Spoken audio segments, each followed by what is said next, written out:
Shalom, selamat datang kepada Bapak Ibu Saudara dalam ibadah Minggu Keluarga GKSPS Bau Gunung Sari, di mana saja saudara berada. Semoga Bapak Ibu Saudara senantiasa dilindungi dan diberkati Tuhan dalam situasi apapun. Terlebih ketika saat ini bersama seluruh rakyat Indonesia dan dunia sedang berjuang keluar dari pandemi virus corona. Kiranya ibadah hari ini akan menjadi berkat bagi kita dan kemuliaan bagi nama Tuhan. Hari ini, tanggal 3 Mei 2020 adalah ibadah Minggu Paskah keempat dalam masa perayaan Paskah dan Pentakosta tahun 2020. Untuk memulai ibadah hari ini, mari kita bersama-sama berdoa. Bapa, walaupun secara tubuh kami tidak di samping satu dengan yang lain, kami tidak saling berdekatan satu dengan yang lain, tapi kami tahu bahwa Engkau adalah Allah yang selalu hadir di dalam kehidupan kami masing-masing, bahkan juga hadir di dalam kehidupan keluarga kami. Dalam perjumpaan hari ini ya Tuhan, kami yakin Tuhan hadir dan menyentuh setiap roh kami, sehingga kami dipersatukan pagi ini dalam ibadah keluarga kami masing-masing. Sungguh Tuhan, kami merasakan kehadiran-Mu. Anugerah-Mu tetap kami rasakan walaupun di situasi yang sulit seperti ini. Kami mohon kuasai hati kami, sehingga kami boleh beribadah dengan penuh syukur. Di dalam nama Tuhan Yesus kami sudah berdoa. Amin. Bapak Ibu yang dikasihi Tuhan, nyanyian pembuka dari Kidung Jemaat nomor 17 bait 1 dan kedua, Tuhan Allah hadir pada saat ini.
Jemaat yang dikasihi Tuhan, mari kita mulai ibadah ini dengan masing-masing kita mengaku bahwa sumber pertolongan kita adalah Tuhan yang menjadikan langit dan bumi, Allah yang setia dan yang tidak pernah meninggalkan perbuatan tangannya. Kasih karunia, rahmat dan damai sejahtera dari Allah Bapa, Tuhan Yesus Kristus dan Roh Kudus menyertai saudara. Amin.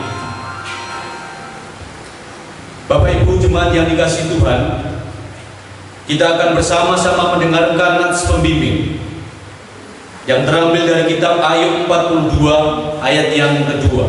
Yang demikian firman Tuhan. Aku tahu bahwa Engkau sanggup melakukan segala sesuatu, dan tidak ada rencanamu yang gagal. Demikian atas pembimbing buat kita pada pagi hari ini. Marilah kita terima dengan kita menaikkan lagu Yesus Tuhan, mulialah namanya.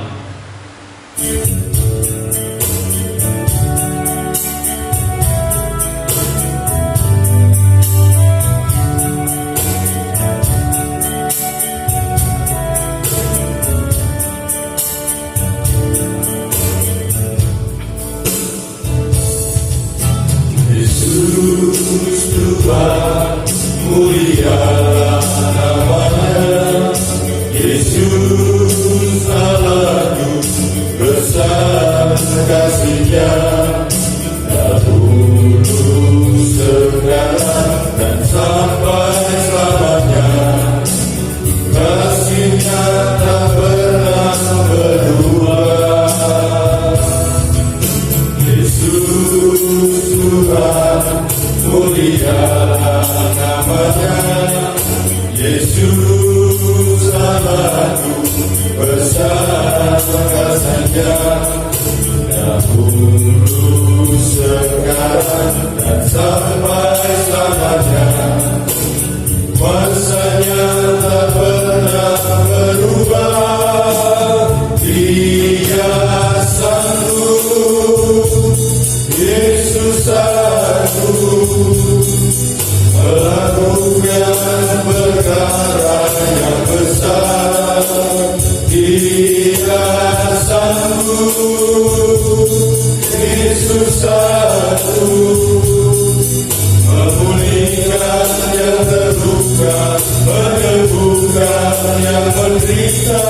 Dia sanggup memulihkan hidup.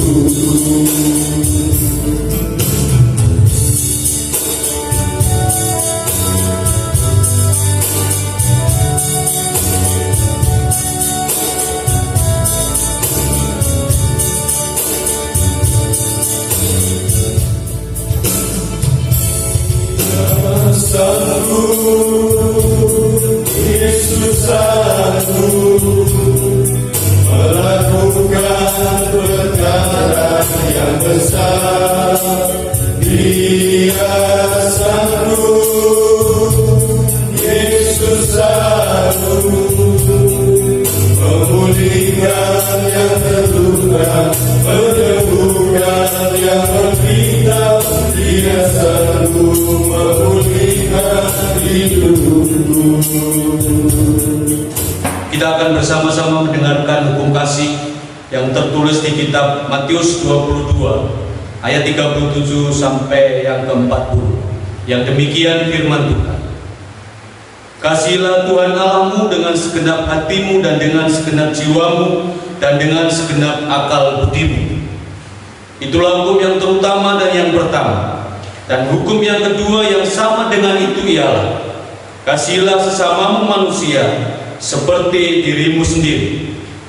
Pada kedua hukum inilah tergantung seluruh hukum Taurat dan kitab para nabi. Bapak Ibu yang dikasihi Tuhan, jika kita meneliti kehidupan yang sudah kita jalani, tentunya kita dengan rendah hati harus jujur dan mengakui bahwa masih banyak praktek kehidupan yang masih harus diperbaharui, baik sikap kepada Tuhan maupun kepada manusia.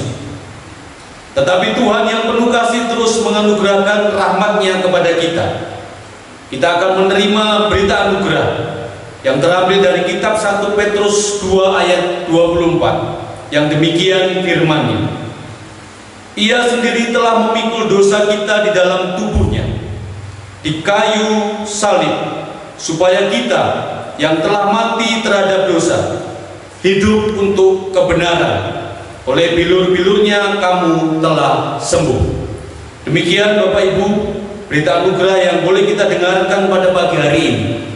Mari kita sanggupi dengan bersama-sama kita menaikkan lagu dari Kidung Jemaat 183. menjulang nyata atas bukit Kala.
Mari kita bersatu di dalam doa.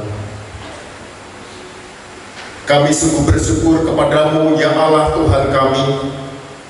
Oleh karena pemeliharaan dan kasih-Mu, hari ini kami kembali boleh beribadah di tengah-tengah keluarga-keluarga kami.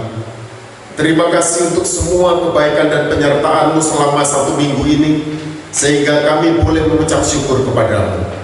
Engkau memberikan kepada kami berkat-berkat kehidupan dan berkat-berkat jasmani yang terus kami boleh nikmati dalam segala keterbatasan yang boleh kami alami pada saat ini. Pada hari ini kami akan mendengar sabda firman-Mu, kiranya Engkau berkenan menyatakan kebenaran-Mu melalui hamba-Mu. Dalam segala keterbatasan kiranya hamba-Mu terus diurapi dengan kuasa Roh Kudus, sehingga kuasa-Mu akan boleh disampaikan dan firman-Mu boleh dinyatakan dengan penuh kebenaran. Kami sambut pelayanan firman hari ini, memohon penyertaan dan berkat-Mu hanya di dalam nama Tuhan kami Yesus Kristus. Amin. Shalom Bapak Ibu Saudara-saudara.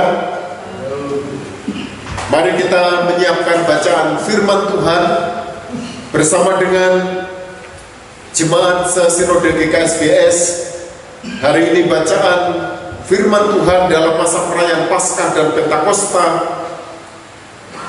akan kita baca bersama dari kitab 2 Raja-Raja pasal 7 ayat 1 sampai dengan yang ke-20. 2 Raja-Raja pasal 7 ayat 1 sampai 20. Demikian kesaksian firman Tuhan bagi kita. Lalu berkatalah Elisa, dengarlah firman Tuhan. Beginilah firman Tuhan. Besok kira-kira waktu ini, sesukat tepung yang terbaik akan berharga sesikal, dan 2 sukat jelai akan berharga sesikal di pintu gerbang Samaria. Tetapi perwira yang menjadi ajudan raja menjawab abdi Allah, katanya, sekalipun Tuhan membuat tingkap-tingkap di langit, masakan hal itu mungkin terjadi? Jawab abdi Allah, sesungguhnya engkau akan melihatnya dengan matamu sendiri, tetapi tidak akan makan apa-apa daripadanya. 4 orang yang sakit kusta ada di depan pintu gerbang. Berkatalah yang seorang kepada yang lain, mengapakah kita duduk-duduk di sini sampai mati? Jika kita berkata, baiklah kita masuk ke kota, padahal dalam kota ada kelaparan, kita akan mati di sana, dan jika kita tinggal di sini, kita akan mati juga. Jadi sekarang, marilah kita menyeberang ke perkemahan tentara Aram. Jika mereka membiarkan kita hidup, kita akan hidup, dan jika mereka mematikan kita, kita akan mati. Lalu pada waktu senja, bangkitlah mereka masuk ke tempat perkemahan orang Aram. Tetapi ketika mereka sampai ke pinggir tempat perkemahan orang Aram itu, tampaklah tidak ada orang di sana.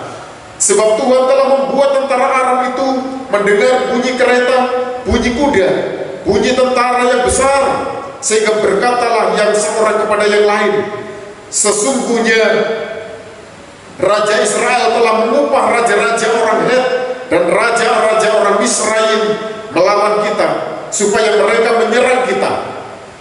Karena itu bangkitlah mereka melarikan diri pada waktu senja dengan meninggalkan kemah dan kuda dan keledai mereka serta tempat perkemahan itu dengan begitu saja. Mereka melarikan diri menyelamatkan nyawanya. Ketika orang-orang yang sakit kusta itu sampai ke pinggir tempat perkemahan, masuklah mereka ke dalam sebuah kemah, lalu makan dan minum. Sesudah itu mereka mengangkut dari sana emas dan perak dan pakaian. Kemudian pergi mereka menyembunyikannya. Lalu datanglah mereka kembali, masuk ke dalam kemah yang lain dan mengangkut juga barang-barang dari sana. Kemudian pergilah mereka menyembunyikannya. Lalu berkatalah yang seorang kepada yang lain, tidak patut yang kita lakukan ini. Hari ini ialah hari kabar baik, tetapi kita ini tinggal diam saja. Apabila kita menanti sampai terang pagi, maka hukuman akan menimpa kita. Jadi sekarang marilah kita pergi menghadap untuk memberitakan hal itu ke istana raja. Mereka pergi lalu berseru kepada penunggu pintu gerbang kota dan menceritakan kepada orang-orang itu, katanya, kami sudah masuk ke tempat perkemahan orang Aram dan ternyata tidak ada orang di sana dan tidak ada suara manusia kedengaran. Hanya ada kuda dan keledai tertambat dan kemah-kemah ditinggalkan dengan begitu saja. Para penunggu pintu gerbang menyerukan dan memberitahukan hal itu ke istana raja. Sekalipun masih malam, raja bangun juga. Lalu berkatalah kepada pegawainya, baiklah kuterangkan kepadamu apa maksud orang Aram itu terhadap kita. Mereka tahu bahwa kita ini menderita kelaparan. Sebab itu mereka keluar dari tempat perkemahan untuk menyembunyikan diri di padang, sambil berpikir, apabila orang Israel keluar dari dalam kota, kita akan menangkap mereka hidup-hidup, kemudian kita masuk ke dalam kota. Lalu salah seorang pegawainya menjawab, baiklah kita ambil 5 ekor dari kuda yang masih tinggal di dalam kota ini. Tentulah keadaannya seperti seluruh khalayak ramai Israel yang sudah habis mati itu. Biarlah kita suruh saja orang pergi, rupanya supaya kita lihat. Sesudah itu mereka mengambil 2 kereta kuda. Kemudian raja menyuruh mereka menyusul tentara Aram sambil berkata, pergilah melihatnya. Lalu pergilah mereka menyusul orang-orang itu sampai ke sungai Yordan, dan tampaklah seluruh jalan itu penuh dengan pakaian dan perkakas yang dilemparkan oleh orang Aram pada waktu mereka lari terburu-buru. Kemudian pulanglah suruhan-suruhan itu menceritakan hal itu kepada raja. Maka keluarlah penduduk kota itu menjarah tempat perkemahan orang Aram, karena itu sesukat tepung yang terbaik berharga sesikal dan 2 sukat jelai berharga sesikal sesuai dengan firman Tuhan. Adapun raja telah menempatkan perwira yang menjadi ajudannya itu mengawasi pintu gerbang, tetapi rakyat menginjak-injak dia di pintu gerbang, lalu ia mati sesuai dengan perkataan abdi Allah yang mengatakan pada waktu raja datang mendapatkan dia. Dan terjadi juga seperti yang dikatakan abdi Allah itu kepada raja, 2 sukat jelai akan berharga sesikal, dan sesukat tepung yang terbaik akan berharga sesikal. Besok kira-kira waktu ini di pintu gerbang Samaria.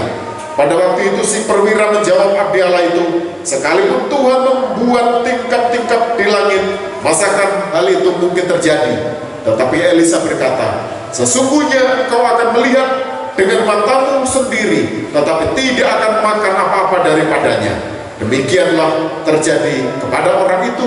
Rakyat menginjak-injak dia di pintu gerbang, lalu matilah ia. Demikian pembacaan firman Tuhan bagi kita. Berbahagialah setiap kita umat Allah yang boleh mendengar membaca firman Tuhan dan melakukan kehendak-Nya. Terpujilah Tuhan kita Yesus Kristus. Haleluya. Bapak Ibu Saudara-saudara dikasih oleh Tuhan, khotbah hari ini diberi judul Tuhan sanggup mengubah keadaan.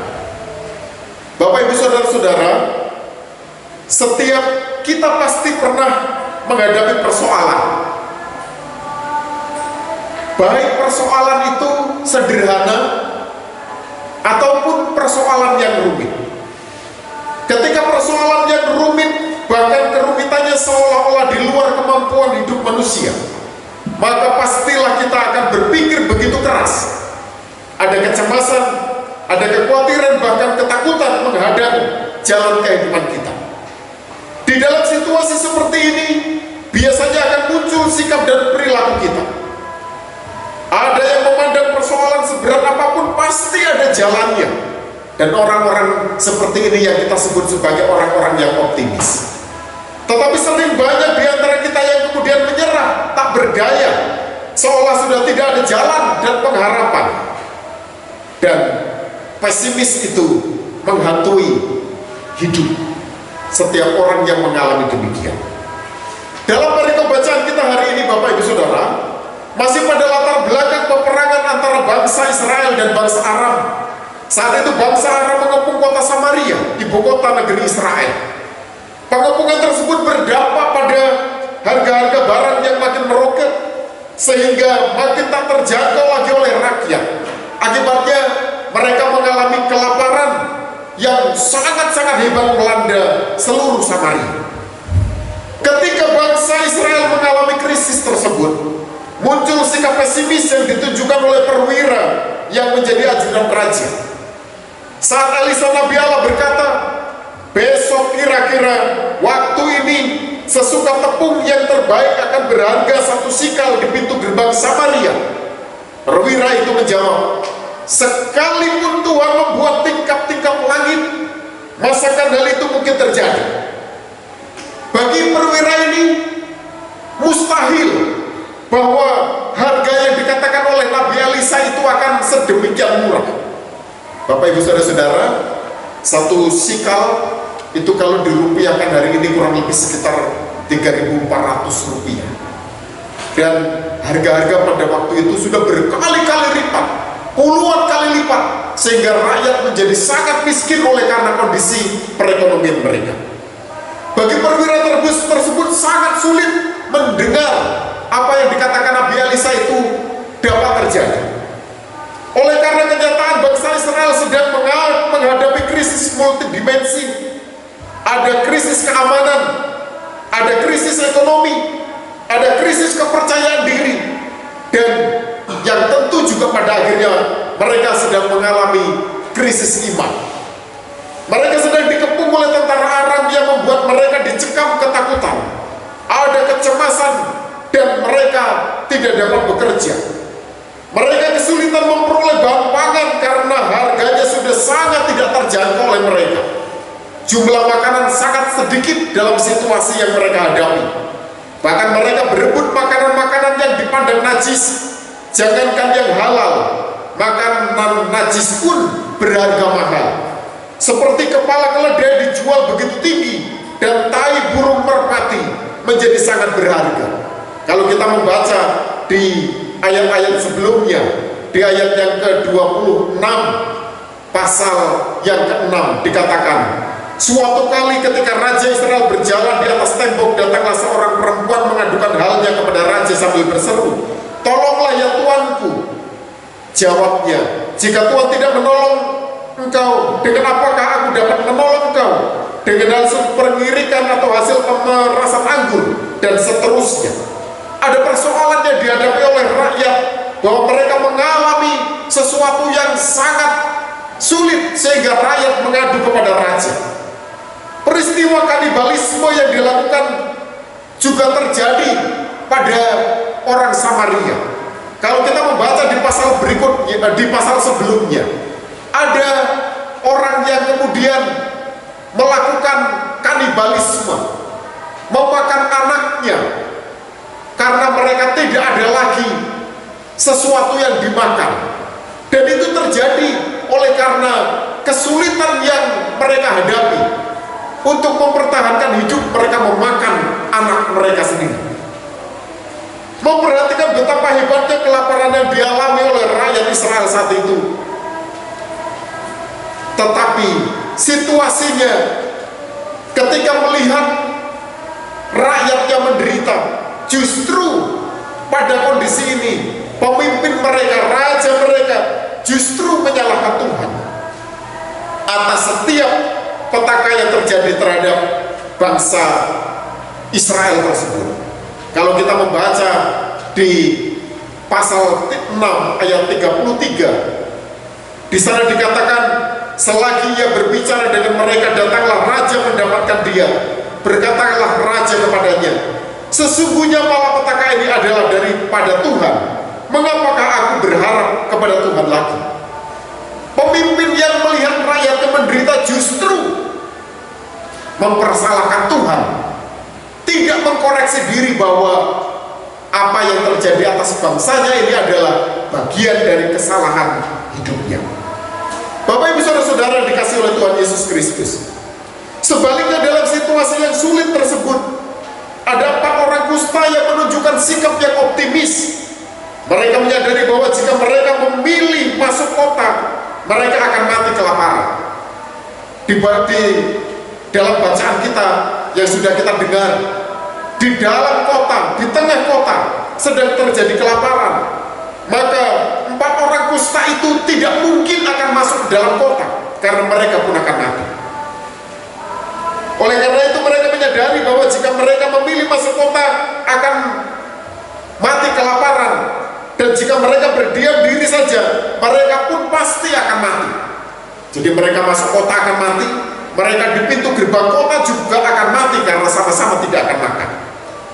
Akhirnya Bapak Ibu Saudara-saudara, mereka memutuskan untuk menyeberang ke perkemahan tentara Aram yang masih berlimpah makanan. Mereka memiliki tekad dengan harapan. Jadi mereka ini orang-orang yang memiliki optimisme, tetapi bahwa apa yang mereka lakukan ini dengan resiko yang sangat besar. Mereka menyadari, jika mereka membiarkan kita hidup, maka kita akan hidup, dan jika mereka mematikan kita, maka kita akan mati.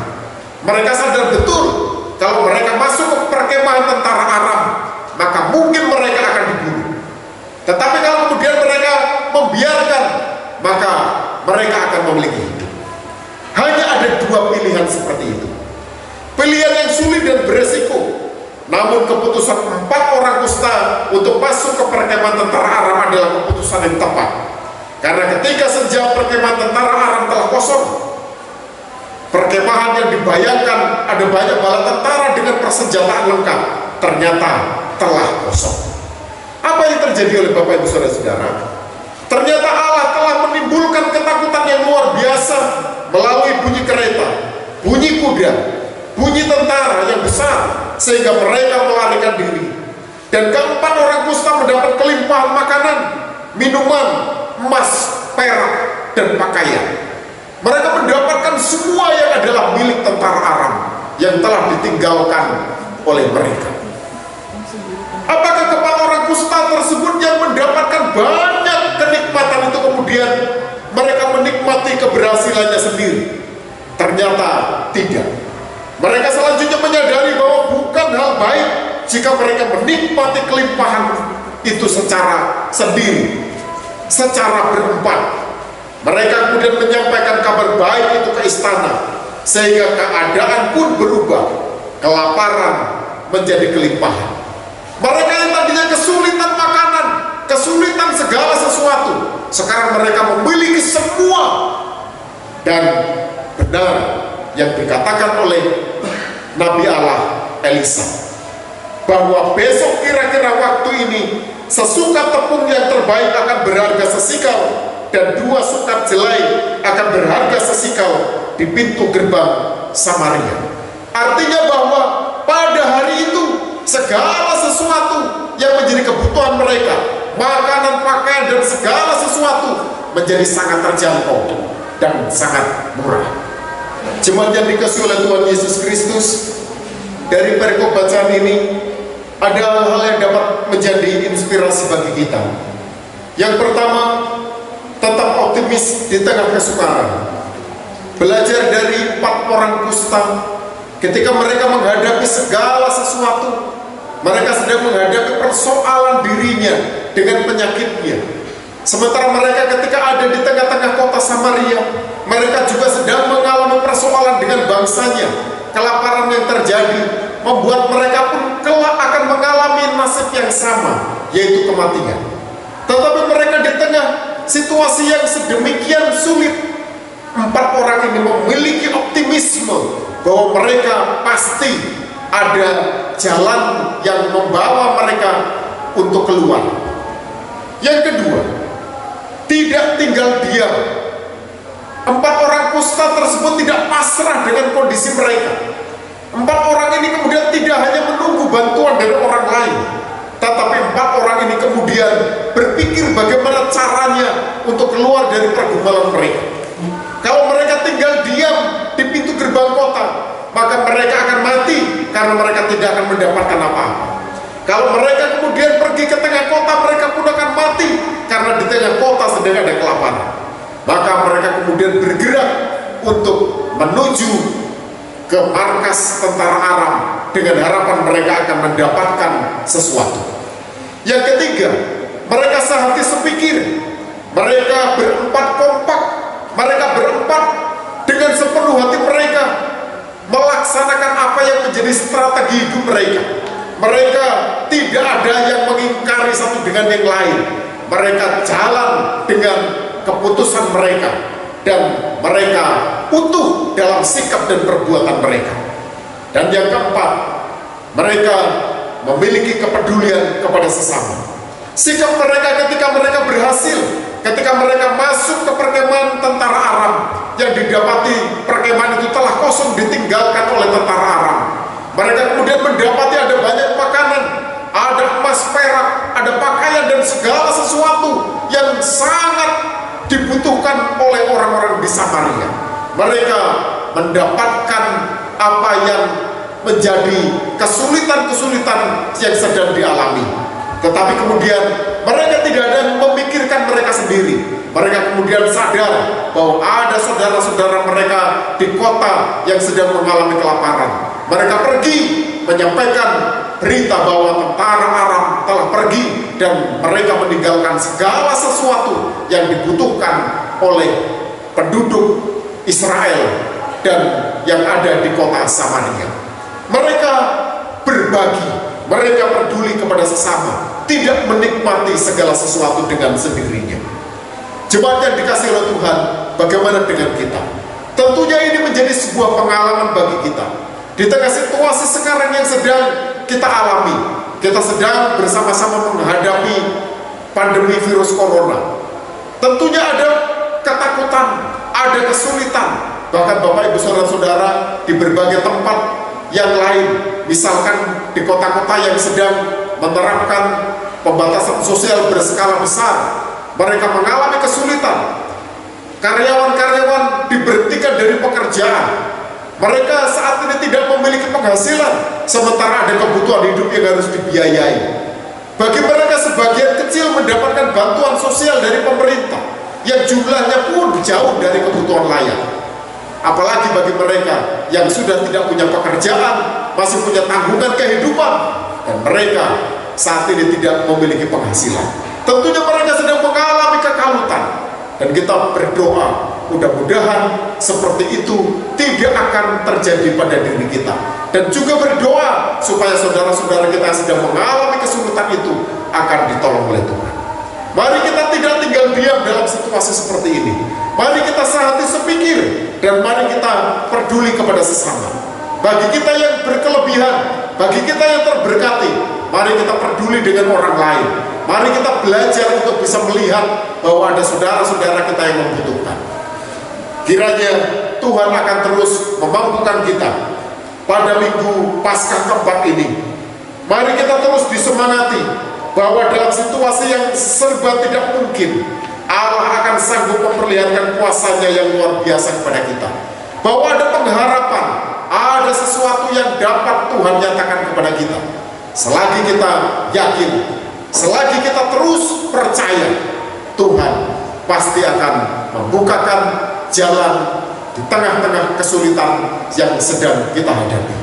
Kiranya Tuhan akan memampukan kita bukan hanya untuk menerima berkat, tapi mari kita juga dimampukan untuk boleh menjadi saluran berkat bagi sesama kita. Tuhan memberkati kita semua. Amin. Mari kita berdoa. Kami bersyukur kepadamu ya Tuhan untuk firman-Mu hari ini. Kami belajar bagaimana campur tangan Tuhan atas umat-Mu Israel dan kota Samaria. Kiranya Tuhan, Engkau akan terus menyatakan kuasa-Mu juga bagi kehidupan kami. Bahwa Engkau Allah yang sama, yang telah menyatakan kuasa-Mu di tengah-tengah bangsa yang sedang bergumul pada zaman Nabi Elisa. Kami percaya bahwa Engkau juga Allah yang sama, yang mampu juga menyatakan kuasa-Mu di tengah situasi yang sedang kami hadapi, yang sedang kami hadapi secara nasional. Bahkan dunia saat ini sedang bergumul berkaitan dengan pandemi virus corona yang membuat banyak orang saat ini mengalami penderitaan. Tuhan memberkati seluruh pengharapan kami, kehidupan kami, sehingga kami boleh memiliki pengharapan satu-satunya kepada Tuhan, bahwa Engkau adalah Allah sang pemilik kehidupan kami. Kami menyerahkan seluruh hidup kami dalam tangan kasih setia-Mu. Tuhan, Engkau memberkati kami, Tuhan, Engkau menyertai kami. Berkatilah pekerjaan kami, berkatilah pengharapan kami. Kiranya Engkau akan terus membukakan tingkap berkat-Mu, sehingga setiap kebutuhan kami boleh dicukupkan oleh Tuhan. Ajar kami juga boleh berbagi dengan sesama kami, bahwa ada saudara-saudara kami yang membutuhkan, ada saudara-saudara kami yang saat ini mengalami kesulitan. Tuhan, biarlah kami juga memiliki kepekaan untuk boleh melihat saudara-saudara kami yang saat ini membutuhkan uluran kasih dari kami. Biarlah kami juga terus digerakkan untuk menjadi bagian yang peduli terhadap mereka. Berkatilah setiap rumah tangga kami, berkatilah anak-anak kami, terlebih lagi anak-anak kami yang masih terus bertumbuh, anak-anak kami yang terus semakin menuju kepada kedewasaan mereka, anak-anak kami yang sekolah. Kiranya Engkau berkati dalam masa-masa pembelajaran mereka di rumah. Biarlah mereka boleh belajar dengan sungguh-sungguh. Biarlah mereka nanti akan boleh melanjutkan masa dan proses pendidikan mereka dengan baik. Demikian anak-anak kami yang saat ini sedang berjuang untuk mendapatkan pekerjaan, atau paling tidak mempertahankan pekerjaan mereka. Kami rindu Tuhan, anak-anak kami tidak akan menjadi korban PHK oleh karena banyak perusahaan yang saat ini harus merumahkan karyawan mereka. Kami rindu setiap anak-anak-Mu boleh mengabdi di dalam setiap pekerjaan mereka, menjadi bagian kehidupan dari ibadah karya mereka. Terima kasih Tuhan, kami menyerahkan gereja-Mu GKSBS Bau Gunung Sari dan seluruh para pelayan-Mu, pendeta, penatua, diaken, dan juga seluruh anggota jemaat-Mu. Kiranya Engkau berkati dalam persekutuan jemaat-Mu seklasis, sesinode, bahkan persekutuan jemaat-Mu di seluruh Indonesia dan muka bumi. Kami serahkan umat-Mu dalam tangan kasih setia Tuhan. Biarlah kami menjadi umat yang menjadi berkat bagi sesama kami. Terima kasih Tuhan, kami juga berdoa untuk pemerintah bangsa negara kami. Berkatilah para pemerintah bangsa kami, para pemimpin kami. Tuhan memberkati Presiden Jokowi dengan semua jajarannya, supaya berhikmat untuk memimpin bangsa ini di tengah-tengah kondisi sulit, supaya kami boleh ditolong, supaya kami dan para pemimpin kami boleh keluar dari pergumulan ini, kembali kepada kehidupan yang akan diberkati oleh-Mu. Kami menyerahkan setiap doa-doa kami yang tidak dapat kami sebut satu persatu. Tuhan memberkati dan menjawab doa kami. Kami serahkan setiap doa permohonan kami ke dalam tangan kasih setiamu, di dalam nama Yesus Kristus, Tuhan dan Juru Selamat kami. Kami bersyukur kepadamu. Amin. Jemaat yang dikasihi oleh Tuhan, mari kita mendengar firman Tuhan sebagai dasar kita untuk memberikan ucapan syukur kepadanya. Yeremia pasal 33 ayat yang ke-11, demikian kesaksian firman Tuhan bagi kita. Akan terdengar lagi suara kegirangan dan suara sukacita, suara pengantin laki-laki dan suara pengantin perempuan, suara orang-orang yang mengatakan, bersyukurlah kepada Tuhan semesta alam, sebab Tuhan itu baik, bahwasanya untuk selama-lamanya kasih setianya, sambil mempersembahkan korban syukur di rumah Tuhan, sebab aku akan memulihkan keadaan negeri ini seperti dahulu. Firman Tuhan. Mari kita mempersembahkan pengucapan syukur kita kepada Tuhan. Kita akan menghimpun dengan diiringi nyanyian Bapa Engkau sungguh baik.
Syukur untuk persembahan yang kita himpun kepada Tuhan. Kita berdoa. Inilah ucapan syukur kami ya Tuhan, baik ucapan syukur atas ibadah hari Minggu, ucapan syukur atas persepuluhan, dan atas setiap ucapan syukur yang lain yang boleh kami himpun hari ini, biarlah Tuhan Engkau memberkati. Engkau terus memberkati kami, Engkau terus melimpahkan berkat-Mu atas kehidupan kami, dan biarlah kami senantiasa akan penuh syukur kepadamu. Kiranya gereja-Mu akan diberi hikmat untuk mengelola persembahan, majelis jemaat diberi hikmat untuk dapat mengelola ucapan syukur ini dengan penuh tanggung jawab, dan biarlah persembahan ini akan menjadi bagian dari pelayanan kasih dan keadilan jemaat-Mu di tengah-tengah kehidupan dunia ini. Kami mengucap syukur di dalam nama Tuhan Yesus Kristus. Amin. Jemaat yang dikasihi oleh Tuhan, bersama dengan gereja Tuhan dari segala abad dan dari seluruh penjuru dunia, marilah kita menyatakan pengakuan iman kita dengan bersama-sama mengucapkan pengakuan iman rasuli. Aku percaya kepada Allah Bapa yang Maha Kuasa, Khalik langit dan bumi, dan kepada Yesus Kristus anaknya yang tunggal Tuhan kita, yang dikandung daripada Roh Kudus, lahir dari anak darah Maria, yang menderita di bawah pemerintahan Pontius Pilatus, disalibkan, mati dan dikuburkan, turun ke dalam kerajaan maut. Pada hari yang ketiga bangkit pula dari antara orang mati, naik ke surga, duduk di sebelah kanan Allah Bapa yang Maha Kuasa, dan akan datang dari sana untuk menghakimi orang yang hidup dan yang mati. Aku percaya kepada Roh Kudus, gereja yang kudus dan persekutuan orang kudus, pengampunan dosa, kebangkitan daging, dan hidup yang kekal.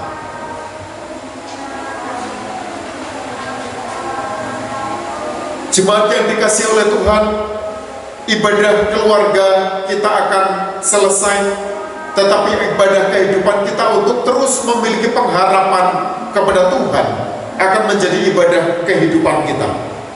Bertolong-tolonganlah untuk menghadirkan damai sejahtera Allah dalam kehidupan ini. Arahkanlah hatimu kepada Tuhan dan terimalah berkat-Nya.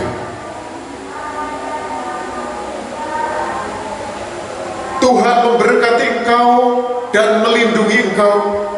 Tuhan menyinari engkau dengan wajah-Nya dan memberi engkau kasih karunia. Tuhan menghadapkan wajah-Nya kepadamu dan memberi engkau damai sejahtera. Amin.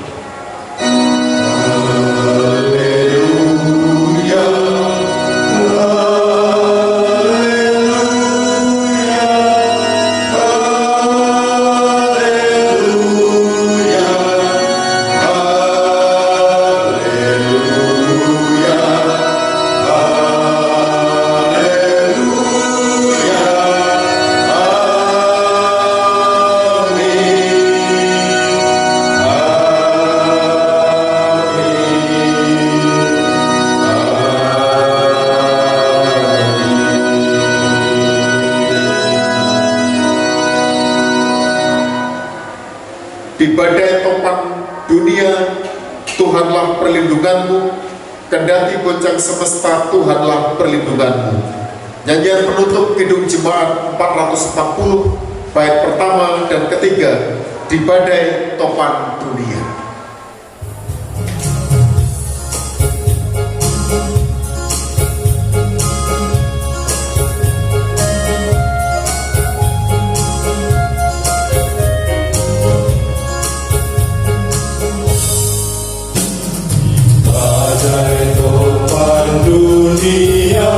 Tuhanlah perlindunganmu, kendati goncang semesta.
kita berdoa. Inilah ibadah kami Tuhan, kiranya Engkau berkenan atas setiap syukur kami, pujian kami, dan hormat kami kepadamu. Biarlah ibadah ini akan menjadi berkat bagi setiap kami dan menjadi pujian hormat bagi kemuliaan nama Tuhan. Kami menyerahkan segala kehidupan kami dalam tangan kasih setiamu. Di dalam nama Yesus Kristus, Tuhan Juru Selamat kami berdoa. Amin. Jemaat yang dikasihi oleh Tuhan, selamat hari Minggu, selamat berkarya, selamat menjadi saksi di tengah-tengah kehidupan. Teruslah berpengharapan bahwa Tuhan akan menyertai dan memberkati kita semua.